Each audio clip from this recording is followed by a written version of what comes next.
हरियाणा में करीब 2.25 महीने तक चले चुनाव प्रचार के बाद शनिवार को सभी 10 लोकसभा सीटों पर वोट पड़ गए।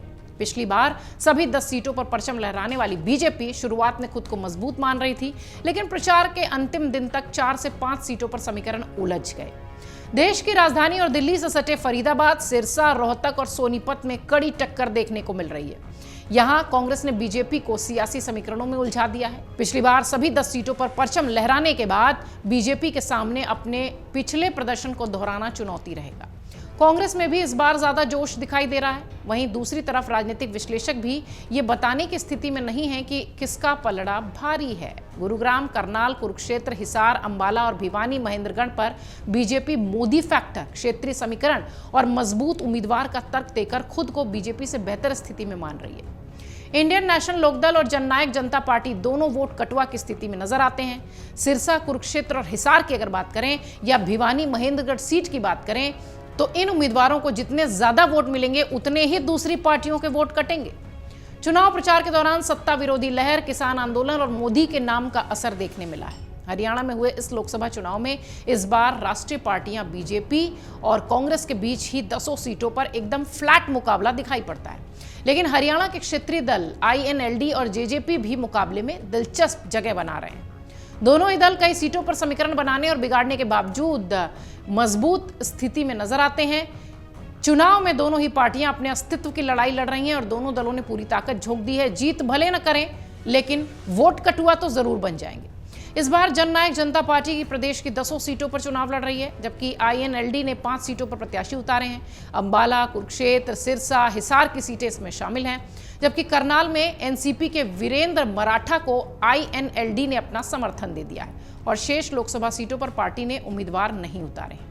दोनों ही दलों का वोट बैंक किसान, ग्रामीण और खासकर जाट समाज से है। अब देखना यह है कि लोकसभा चुनावों में दोनों क्षेत्रीय दलों की स्थिति कैसी रहती है। राजनीतिक विश्लेषकों का मानना है कि संसदीय चुनाव में JJP और INLD के लिए अपने मूल वोट बैंक जाटों को बनाए रखना एक कठिन काम है।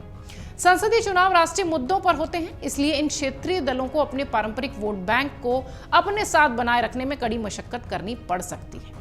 आपको बता दें, इस लोकसभा चुनाव में राज्य के CM नायब सिंह सैनी, पूर्व CM मनोहर लाल खट्टर, पूर्व CM भूपेंद्र सिंह हुड्डा और कुमारी शैलजा के साथ चौटाला परिवार की प्रतिष्ठा भी दांव पर है। इन चुनावों का असर 4 महीने बाद होने वाले विधानसभा चुनाव पर भी दिखाई पड़ेगा।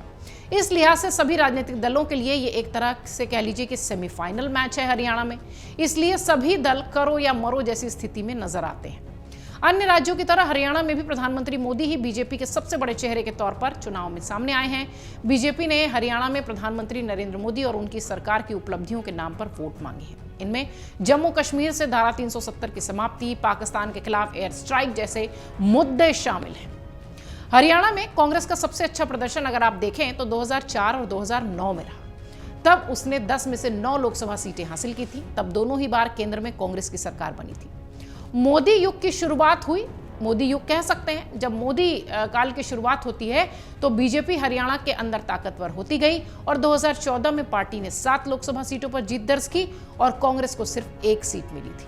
वहीं 2019 के चुनाव में हरियाणा में बीजेपी ने क्लीन स्वीप किया था। बीजेपी को तब 58% वोट मिले थे और पार्टी ने सभी 10 सीटें जीती थी। इसमें से 8 सीटों पर उसके उम्मीदवारों ने बड़े अंतर से जीत हासिल की थी। कांग्रेस को 28.4% वोट मिले थे, लेकिन पार्टी एक भी सीट नहीं जीत पाई थी। INLD का वोट शेयर 1.9% रहा था और 11.7% अन्य को वोट मिले थे। अब एक बार फिर हरियाणा का मुकाबला मजबूती से इसलिए भी लड़ा जा रहा है क्योंकि थोड़े ही दिनों में विधानसभा के चुनाव भी होने हैं और दोनों ही प्रमुख दल ये चाहते हैं कि मजबूती के साथ यहां दिखाई पड़े। लेकिन ये दोनों क्षेत्रीय दल जो हैं वो INLD और JJP दोनों ही वोट कटुआ की स्थिति में दिखाई पड़ते हैं, जिससे कि कुछ सीटों पर मामला वो बिगाड़ सकते हैं दोनों ही दलों का। एग्जिट पोल 2024 1 जून शाम 6 बजे से, लोकसभा चुनाव के नतीजे 4 जून सुबह 7 बजे से।